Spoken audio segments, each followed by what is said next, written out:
Homelessness. That's a subject that few people have experienced, but many have opinions about.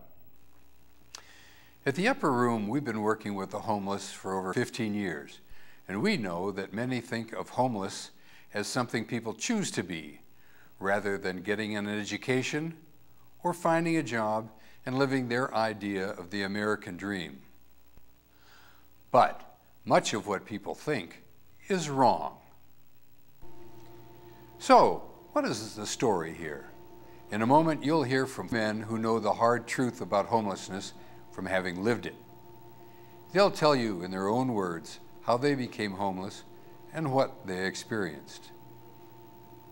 I was born in Laurel, Mississippi, to a working class family that moved to Erie, Pennsylvania.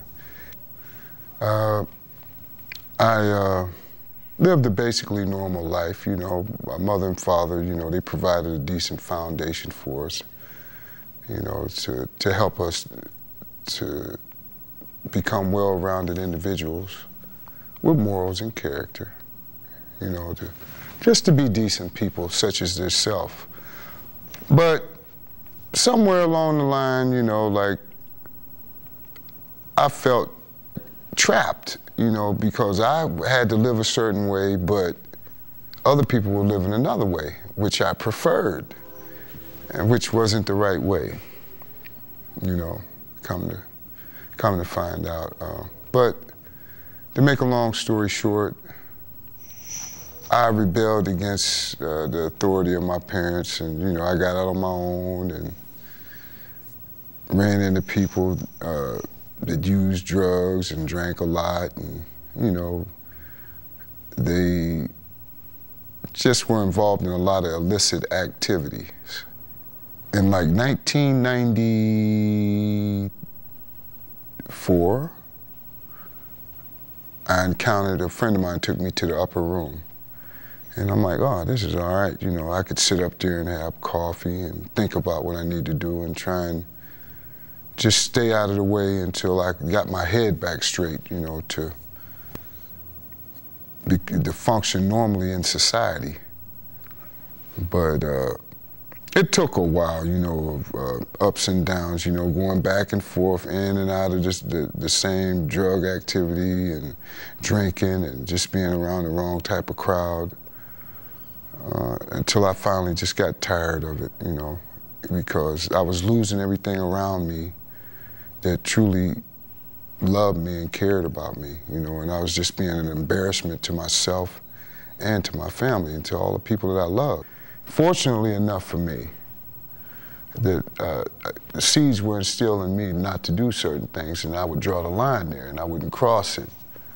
I believe that's why that I still have sanity, and I just wouldn't do what they did and go become full-blown, you know, as far as drugs and alcohol is concerned, and illicit activity, which all leads to homelessness or death. Actually, the Upper Room was a place where I could, like I said before, relax and have a cup of coffee, get a shower pass if I need a shower and shave, you know, toiletries, things that I would, you know, that normal people use on a daily basis, you know, just to keep my humanity, you know, intact, to keep me from being basically depressed, you know, and spiraling down into depression more and more. And I liked that there's certain people that came up there that were, you know, on the same page in life that I was, you know, trying to change the situation. Eventually, just stayed in one place long enough, which was the Upper Room, to focus on what I needed to focus on,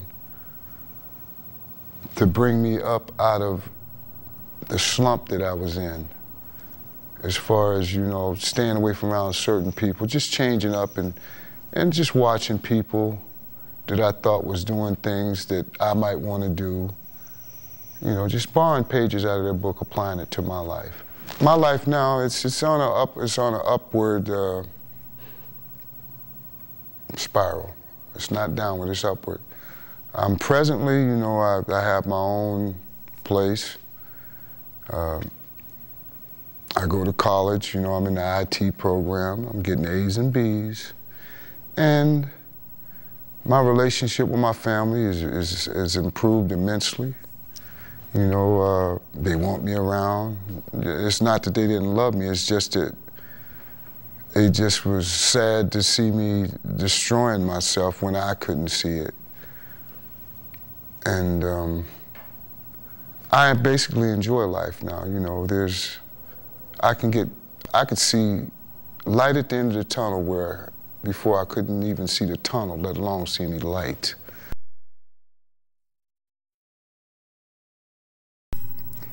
I was born October 27th, 1972 in Punxsutawney, PA. I grew up in a little town in Indiana County, Homer City. Had a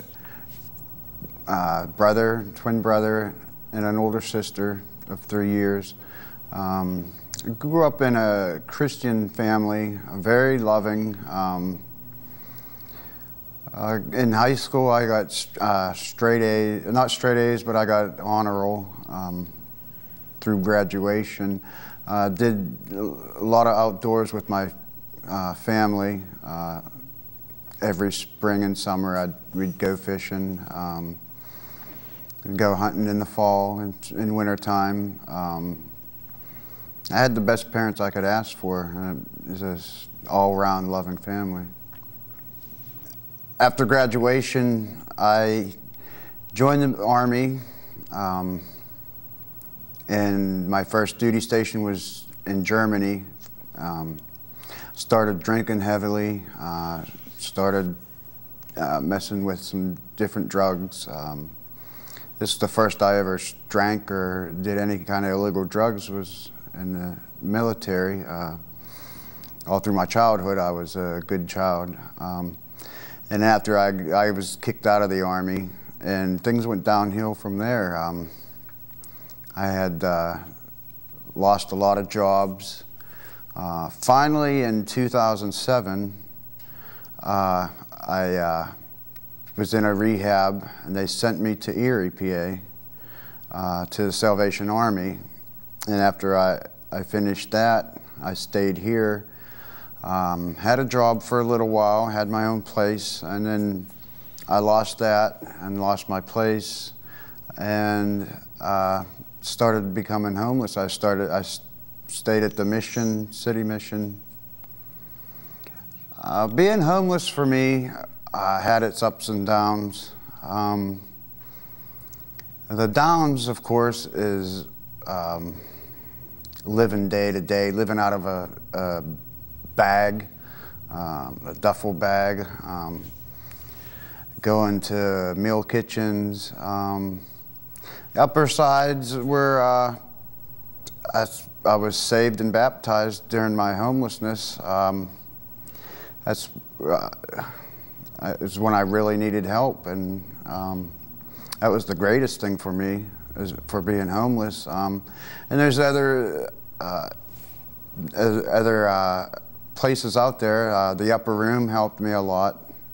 I started volunteering there recently.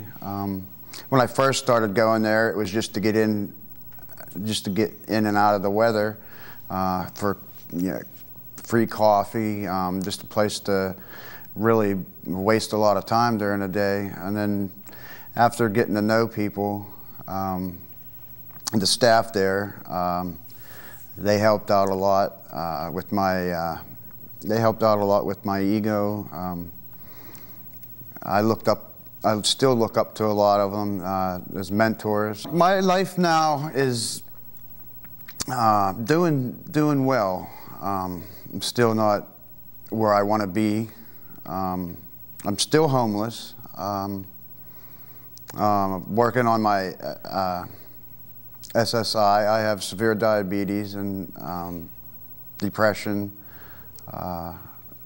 Right now I'm waiting for my hearing, and after that I'd like to have my own place and have a part-time job. My younger years were, I was born 1956 in Sandusky, Ohio.